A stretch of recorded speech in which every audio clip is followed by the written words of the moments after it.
Hayley Channer, Senior Policy Fellow with the Perth US Asia Centre.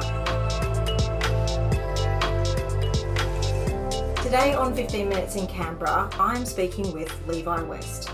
Levi is an expert on terrorism and counterterrorism and is the Director of Terrorism Studies at Charles Sturt University. His primary research interests relate to the intersection of information and communications technology with terrorism.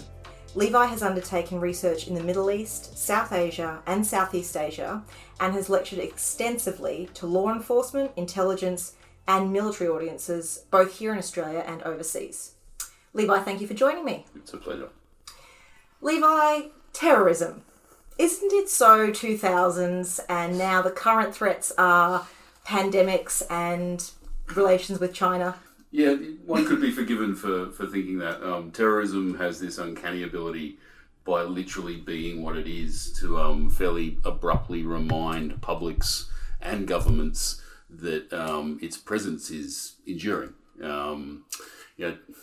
Terrorism may drop from being the first order of business, and it has. There's no question about that. It is not the dominant national security threat from the perception of Western Five Eyes governments. That's official in US strategy documentation, less official here. But that doesn't mean it goes away. It just means that it's not the first order of business. The challenge that presents is that it no longer has the default funding arrangements that it had once for the last 20 years. But you still have to do it. Any suggestion that certainly the domestic counterterrorism arrangements of Western governments are going to disappear is farcical. So I've known you for a few years now, but I'm not quite sure what actually drew your interest in the first stages to working on terrorism and looking at counterterrorism. What first made you look into this area? Well, I mean, putting to one side the obvious bias that I have, which is what isn't interesting about terrorism. Mm-hmm. Right? It's a fundamentally complex phenomenon and problem that I have an obvious bias in that regard. And we've grown up with it really too. Yeah, it's been the dominant, dominant lens, I think, through which much of the past 20 years has been shaped in, from benign things like trying to catch a plane all the way through to macro level geopolitics and all these sorts of things. I'd argue that it's still a significant part of that in a different way than it has been for the last 20 years. My interest sort of grew out of two things, I suppose. First and foremost, I did a politics degree. And putting to one side all of the various discussions currently floating around Canberra, policy discourse about what we refer to things as in the terrorism space. And terrorism is politically motivated violence at its core, a particular manifestation of non-state politically motivated violence. And so between an interest in politics generally and the idea of contentious politics in particular, things that are genuinely controversial and that divide populations or at least, engage populations in heated discourse, was an interest too in change politics, civil rights, revolutions and resistance and all of those types of things. And that at the edges of all of that is terrorism, right? If your revolutionary movement isn't gaining mass traction and you're not getting anywhere, then often you will find a fringe of that revolutionary movement who decide that violence is the solution to that. So that's kind of how it got there. And then I spent 12 months in the US as part of my undergraduate degree and got to study stuff that you couldn't really study here as an undergrad, focused on terrorism and national security issues. And then spent a semester in Washington as an intern, and not only did I fall in love with Washington itself and everything that came with being at a think tank and all that sort of stuff, had a number of people, senior people that I worked for at the time sort of go like, you've got a thing here, you should run with that. In the last year and a half or so, world news and people's psyche has been totally dominated by the COVID-19 pandemic, which has taken a lot of attention off terrorism and counterterrorism. For our audience who might not have heard a lot about counterterrorism efforts and terrorist organisations recently, can you remind us, in our own region, looking at Southeast Asia, what are the main terrorist groups that are active and are they increasing their operations? So terrorism and counterterrorism in Southeast Asia, certainly from an Australian perspective, is dominated first and foremost by the lens of Indonesia. Right? Much of our understanding and experience of terrorism and counterterrorism is shaped by the Bali bombings, both of the Bali bombings and Jemaah Islamiyah and all of the things associated with that. There is still very much a jihadist terrorist footprint within Indonesia. Where we find ourselves nowadays with Indonesia is that the Indonesians are incredibly capable at doing high-level, sophisticated counterterrorism within Indonesia. Australia contributed to that a lot in the early years post-Bali, but by their own capability, Indonesia is an incredible counterterrorism actor. So it's much like much of the jihadist threat outside the Middle East, including in the West. What you're seeing in Indonesia is very small manifestations. So the structured pieces of Jamaah Islamiyah that pulled off the Bali bombings has been decimated over time. Islamic State is very much present. So has Islamic State really taken over from Jamaah Islamiyah? He sort of parallels. Yeah. So in much the same way that Al-Qaeda hasn't evaporated and disappeared, it's been outplayed by Islamic State, and we've paid vastly more attention to Islamic State in our media coverage of what goes on. It doesn't mean that Al-Qaeda goes away. So there's factional divisions and these types of things in Indonesia. The other part of Southeast Asia's terrorism landscape is the southern Philippines. So most people would have been familiar with what happened in Marawi, in the siege of Marawi. Australia contributed resources to assisting the Filipino authorities in dealing with that, and that was very much an Islamic State manifestation. But that didn't happen in a vacuum. There is a long simmering separatist movement or jihadist movements that exist in the southern Philippines.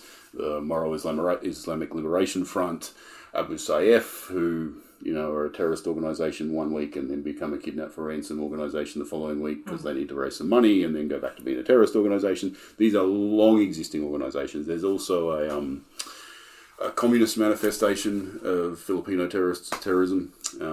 They're the sort of two main theatres of sort of something that resembles conflict. Certainly the southern Philippines is conflict. Indonesia is not conflict per se, but there is certainly an enduring terrorism presence. In much of the rest of Southeast Asia, you're looking at logisticians, financiers, and people who are connected to terrorist movements around the world or within Southeast Asia. But Indonesia and the Philippines are the two primary locations. There is still very much active jihadist terrorism in both of those locations. It's just not putting together the kind of scale of operations that were Bali or certainly not Marawi. That has as much to do with ongoing counterterrorism efforts as it does anything else. Your research has looked at the way that terrorist organisations use the media and social media to spread their message and recruit new members. How has COVID-19 impacted terrorist organisations' methods and operations? Because it's not like people can travel anymore, and I assume a lot more people are doing things online. So have you seen a change in how they're operating? Yeah, so probably most acute in the extreme right-wing space. So COVID has had a particular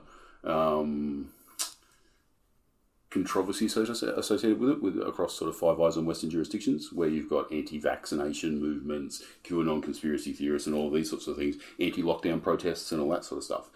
And there's overlap between those movements and the extreme right. The assessment generally is that COVID has done two key things. One, people are isolated, right? So the more time someone spends at home, and to be generalist about this, a 16 to 25-year-old male, which is your target market for recruiting someone to a terrorist movement, particularly a right-wing one, is stuck at home, not getting conventional social interaction, and spending way more time online.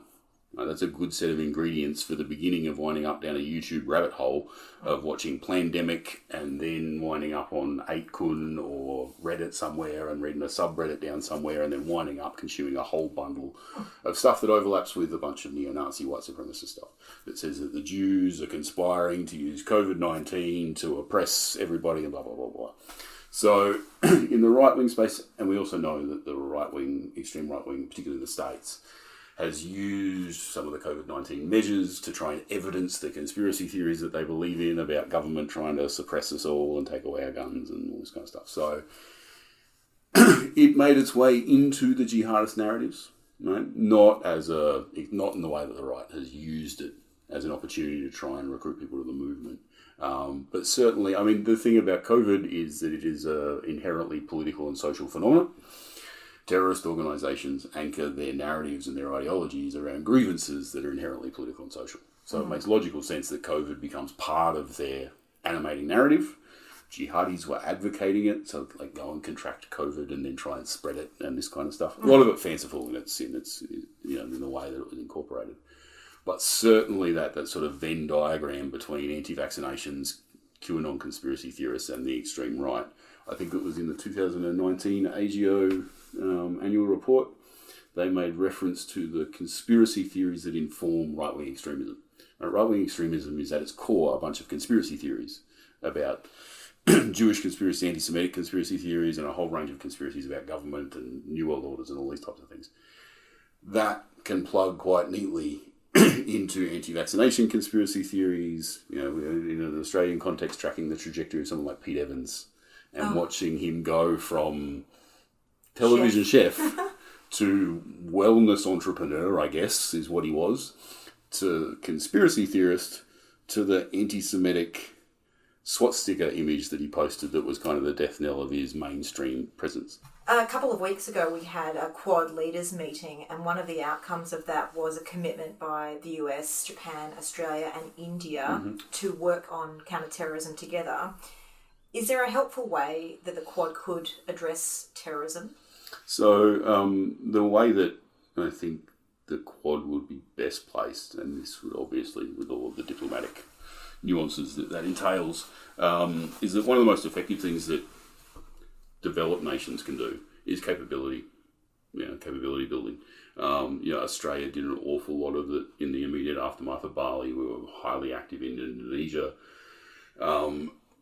Certain jurisdictions can bring certain things to the table. That capability development too is not necessarily just about teaching people how to do things. It's about relationship building, so that senior officials from countries A, B, C, and D all wind up in the same location for a 2-week course. They build relationships in the process, and then as an extension of that, when something goes pear-shaped in jurisdiction A, they've got a friend they can call in jurisdiction B, which is vastly better than calling, the desk and getting someone that you don't know.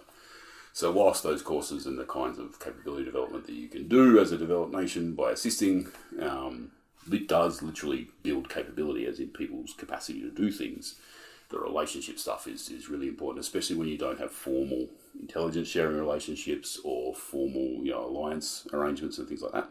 It's a useful way to get around that. We did a lot of it through Southeast Asia in the aftermath of Bali. So, there's ways. That's one of the really straightforward and really simple ways to do it, is you fund training programs in countries that don't have top-tier counterterrorism capability. I'm going to turn the last question now over to you personally. I know that before COVID happened, you did a lot of travel.